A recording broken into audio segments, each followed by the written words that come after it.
Today, we're going to talk about something that can signify new beginnings. We're going to talk about stellar evolution. Stellar evolution, as the name suggests, is the life cycle of a star. It starts when a star is formed through clouds of gas and dust and whatnot, and it gets bigger and bigger, or smaller and smaller, and then it finally reaches its death, which is often quite dramatic. But don't be fooled, protostar only has the word star in it. It really can't be classified as a star yet. It is still gathering mass and more heat, and when it finally reaches that critical point of 10 million Kelvin or above, we can finally give it its badge of the name star. The hydrogen nuclei starts fusing in itself and starts producing helium.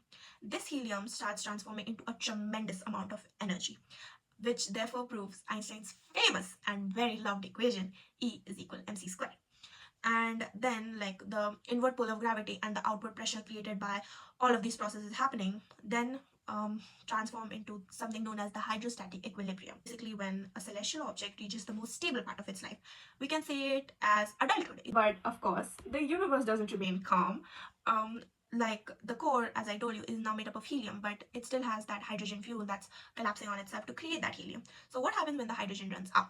Well, the remaining hydrogen, whatever is left of it, creates this cool shell around the core, and the celestial objects start expanding rapidly and cools down. This is when that object will become a red giant. And then finally comes the long-awaited end. For an average sized star like our sun, after it runs out of elements, it can't create something heavier than that.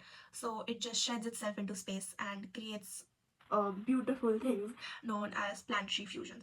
And no, that has nothing to do with planets. It's just a historical quirk, because historians and astronomers before thought that those mass particles kind of look like planets. But that's only for average sized planets.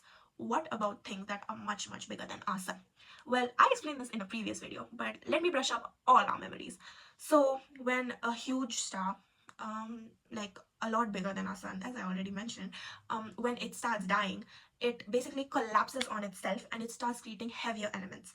And at that, when that's happening, either it can create a supernova or it can create a black hole. And everything along from every leaf on our planet to the DNA in our system, everything is made up from stardust. So we are literally the remains of many planets that are bigger than any of our lives. And I think that's pretty cool.